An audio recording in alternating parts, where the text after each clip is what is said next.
അച്ചുക്കുട്ടി പറഞ്ഞതുപോലെ ഞങ്ങളെല്ലാവരും പോകുന്നത് ജിസാനിലെ ബേഷിലുള്ള മാംഗോ ഫാം കാണാനാണ്. പോകുന്ന വഴി ഞങ്ങൾ പല വണ്ടികളായിട്ടാണ് പോയത്. അപ്പോൾ എല്ലാവരും ഒരു ചായയും പരിപ്പോടൊക്കെ കഴിച്ചുകൊണ്ടാണ് പോയത്. ആ സമയത്താണ് ഞങ്ങളെല്ലാവരും ഒന്ന് തമ്മിൽ കണ്ട് കുറച്ചൊന്ന് സംസാരിച്ചത്.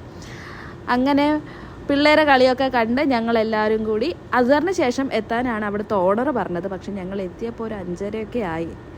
ഇവിടെയുള്ള ഒരു വാഴത്തോട്ടാണ്, ആ ഫാമിൽ എത്തുന്നതിന് മുന്നുള്ള ഒരു ചെറിയ വാഴത്തോട്ടാണ് ഈ കാണുന്നത്. ചെറിയ റോബസ്റ്റ പഴങ്ങളാണ് ഇതിനകത്ത്. ഇത് കഴിഞ്ഞ ഉടനെയാണ് നമ്മുടെ ഫാം എത്തുന്നത്. ഒരുപാട് മാങ്ങകളുണ്ട് അതിനകത്ത്. കുറേ എണ്ണം അവർ പാകമാകുമ്പോൾ അവർ പറിച്ച് അവർ പല സ്ഥലങ്ങളിലോട്ടായിട്ട് എക്സ്പോർട്ട് ചെയ്യുന്നതാണ്. അപ്പോൾ ഞങ്ങൾക്ക് മുന്നേ ജിബിയുടെ വണ്ടിയൊക്കെ നേരത്തെ എത്തി. അപ്പോൾ അവരൊക്കെ മാങ്ങ പറിക്കാനും ശേഖരിക്കാനും ഒക്കെ തുടങ്ങി. അങ്ങനെ കുറച്ച് മൂത്ത മാങ്ങ നോക്കിയും നല്ല പഴുത്ത മാമ്പഴങ്ങൾ നോക്കിയൊക്കെ ഞങ്ങൾ പറിച്ചു.